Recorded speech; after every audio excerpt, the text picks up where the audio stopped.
Welcome to This Explainer. Today, we're doing a multiscale analysis of Bitcoin address generation, and let me tell you, this is going to be a totally mind-bending journey into the cryptography that actually secures the network. We're going to zoom all the way out to the staggering immensity of the cosmos, zoom right back down to the microscopic cellular level of key derivation, and finally explore the absolute cutting-edge privacy paradigms of today. So grab a coffee, and let's dive right in. So let's just start with what sounds like a pretty simple question. How secure is a Bitcoin private key? I mean, we hear about cryptography and encryption all the time, but honestly, the human brain kind of struggles to comprehend the true mathematical reality behind this level of security. Before we get into the really advanced mechanics, we absolutely need to understand the sheer scale of the playground we're operating in. Okay, get a load of this number, 10 to the power of 80. That is, well, it's massive. According to the foundational architecture designed by Satoshi Nakamoto, Bitcoin relies on elliptic curve cryptography, specifically the SEC P256K1 curve. The number of possible private keys in this mathematical space is so unbelievably vast that it directly maps to the number of atoms in the entire observable universe, which is roughly 10 to the power of 80. So the crucial takeaway here is this. If two people were generating a Bitcoin private key randomly, the chances of them creating the exact same key, what we call a collision, is equivalent to both of them independently picking the exact same single atom out of the entire universe. It's literally effectively impossible. And honestly, this brilliantly illustrates the core philosophy of the whole system. As our source material beautifully puts it, randomness is the absolute guardian of assets. Bitcoin security doesn't rely on fixed steel vault doors, armed guards, or secret underground bunkers. Not at all. It relies entirely on the impenetrable, colossal immensity of mathematical probability. Brute forcing this system isn't just technologically difficult, it literally defies the physical limits of the universe. All right, Section 1, Planetary Scale Public Addresses. We're leaving the cosmic universe now and coming back down to our home planet to examine exactly how these massive private keys are compressed. Right, so to actually turn a private key into a readable public address that you can use, the protocol runs it through sequential hashing algorithms. First, SHA-256, and then RIPMD-160.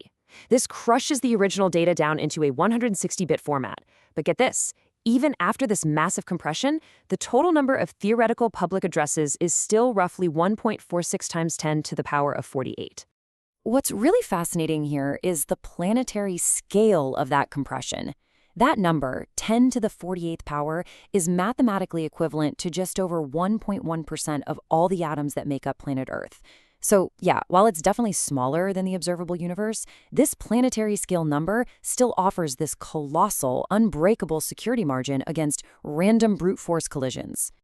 Moving right along to Section 2, Human Scale, Mnemonic Seeds. Because, let's face it, humans aren't exactly great at remembering random strings of 256-bit hexadecimal code. Let's zoom in further to see how regular people interface with these numbers. And this is exactly where BIP39 comes in.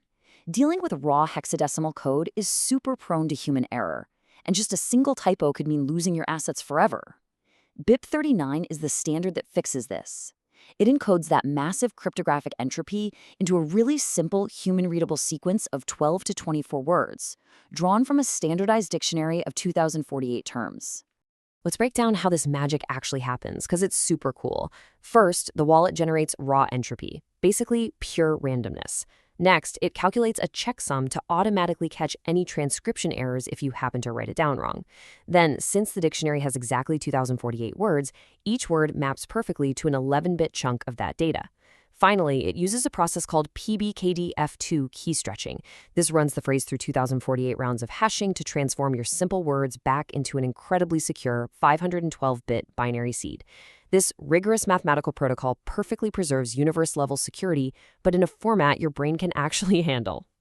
So, now that we have a human-readable seed, what's next? Section 3, Oceanic Scale, Deterministic Trees. Let's dive into the sprawling networks of HD wallets.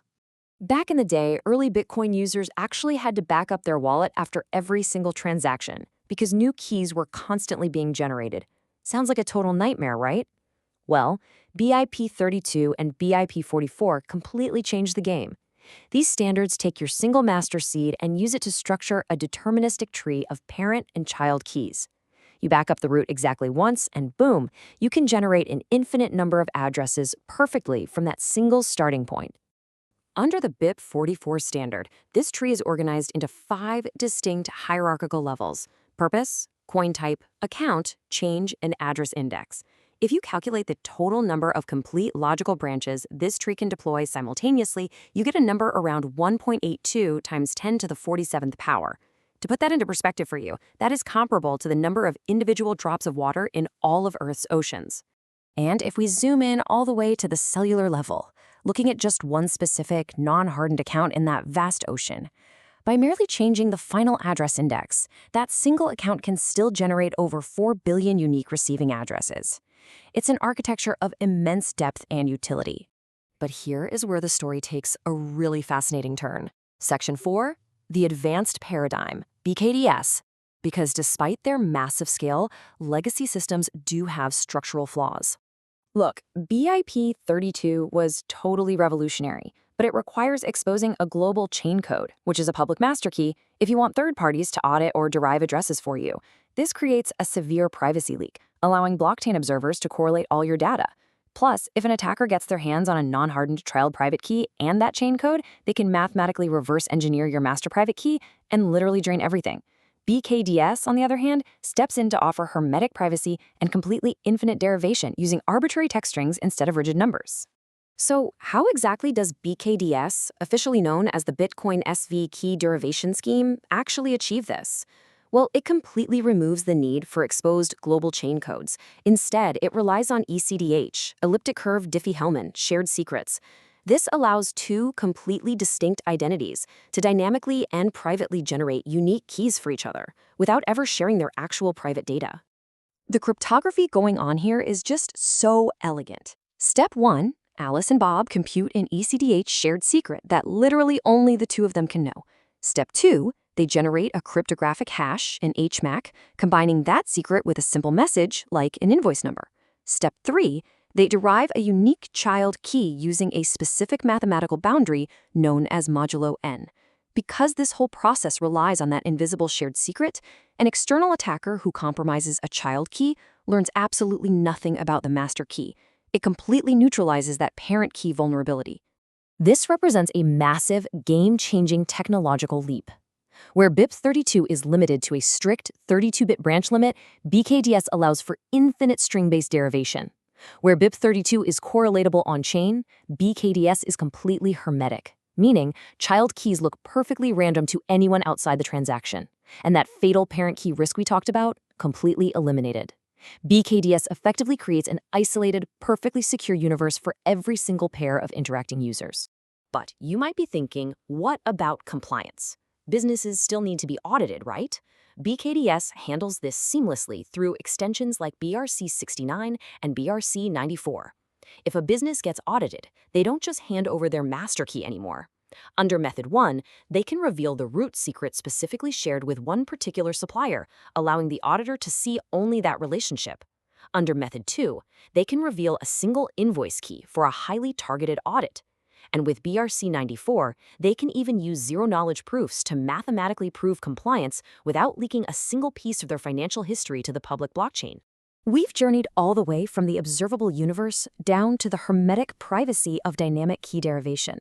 We've seen exactly how Bitcoin's underlying math scales to protect everything from a simple mnemonic phrase to complex, zero-knowledge corporate audits, which really leaves us with this final provocative thought to take away. If your assets are secured by mathematically infinite multiverses and isolated by cryptography that completely hides your connections from the entire world, who could ever compromise your true identity? Thank you so much for exploring the staggering multiscale architecture of Bitcoin addresses with me today. Catch you next time.